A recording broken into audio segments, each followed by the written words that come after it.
Have you ever seen your friends, loved ones, or pets and thought, hey, I know who that is? Well, you can thank your memory for that. Your memories are all of the experiences and information you have that defines who you are. More formally, it is learning that has persisted over time. Without memory, everything would be completely unrecognizable to you. Friends, tastes, sights, even your own name would be all completely foreign. Take a look at this grid, for example. Now, watch which squares are filled in. Remember which squares they were? Chances are you probably do. As you looked at the squares, the information was encoded or inputted into your short-term memory. Because I told you the sequences were important, you retained that memory longer than you normally might have. Something you may not remember, however, was this smiley face in the corner of the screen. Because you were too focused on the center of the screen, other small details like this were only in your sensory memory, which can be as short-lived as a quarter of a second for visual stimuli.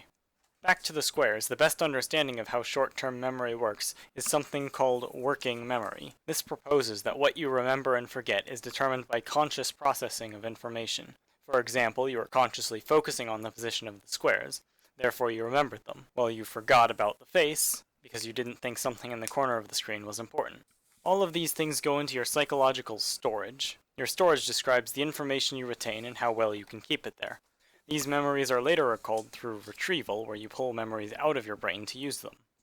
Though short-term memories may be lost after use, other information in your long-term memory can be retained for virtually forever. You'll probably never forget your own name, for instance.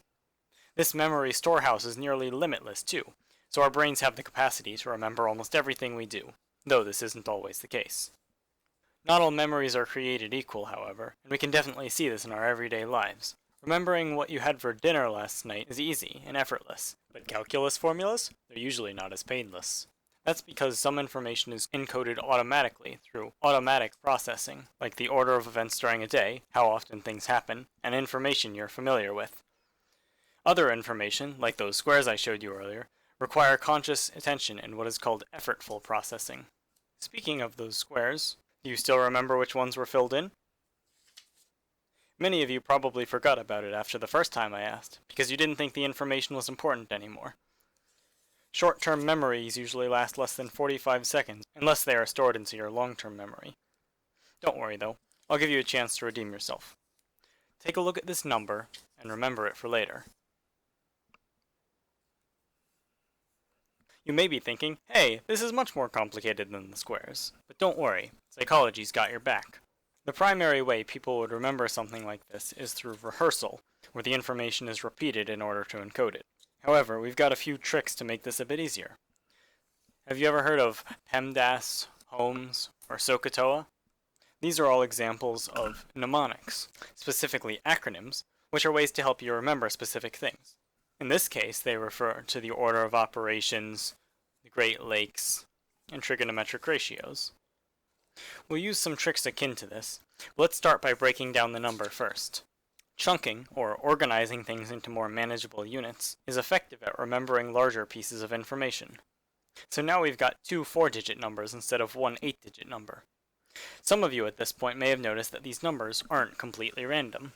The first 4 digits are 2 to the 13th, and the second 4 digits are Capricar's constant. If you've recognized these, you probably already have the whole thing completely memorized, as the numbers all have a specific meaning to you. Remembering something based on its meaning is called semantic encoding, and it can be very useful in recalling information that may otherwise seem like gibberish. However, most of you probably aren't proficient in number theory, so we'll need a more accessible way of remembering this. One way is to try to present the information to our brain in a different form. Remembering visual images, such as the numbers that were on the screen, is referred to as a visual encoding, and is relatively limited when compared to its counterparts, semantic and acoustic encoding. Well, we've already talked about semantic, so let's give acoustic a try. Our ability to recall sounds is much better than our ability to recall sights when our attention is elsewhere. For example, when distracted, your echoic memory can still store auditory stimuli that can be recalled 3 to 4 seconds later. By comparison, your iconic memory, the visual counterpart, might only last for a few tenths of a second. With all this in mind, let's turn this into a sound the easiest way we can. Reading it aloud. 8192, 6174. Notice how I still grouped the digits together. We've come a long way from memorizing 8 meaningless digits, but we can still go even farther.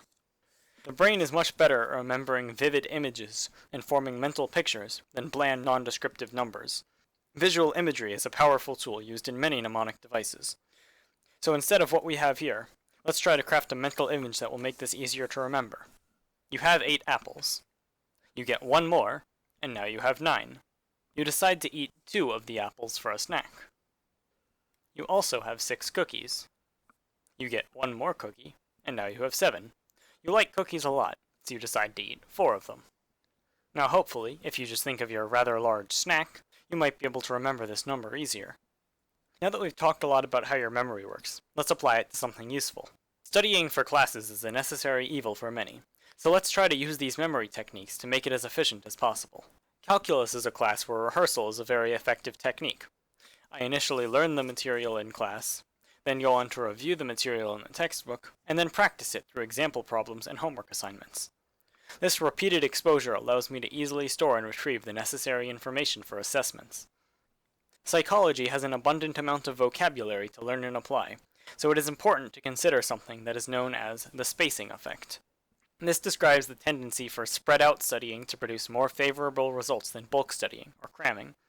Therefore, vocabulary should be regularly reviewed throughout the chapter for maximum retention. Imagery and mnemonics are also useful. This video may help me remember the topics discussed in it. Chemistry is where concepts themselves become complex. Some useful tips here are try to link the concepts together based on their meaning and application, an example of semantic encoding. Visual encoding is important for recognizing molecular structures, but acoustic encoding can be used to more easily recognize molecule names and formulas. Last on the list is computer science, an online course.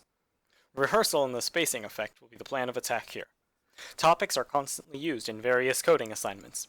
However, material tends to be cumulative, so it must be studied in moderation and not crammed. Overall, an understanding of psychology is very useful in all your classes. These techniques can be applied to anything for the rest of one's schooling life.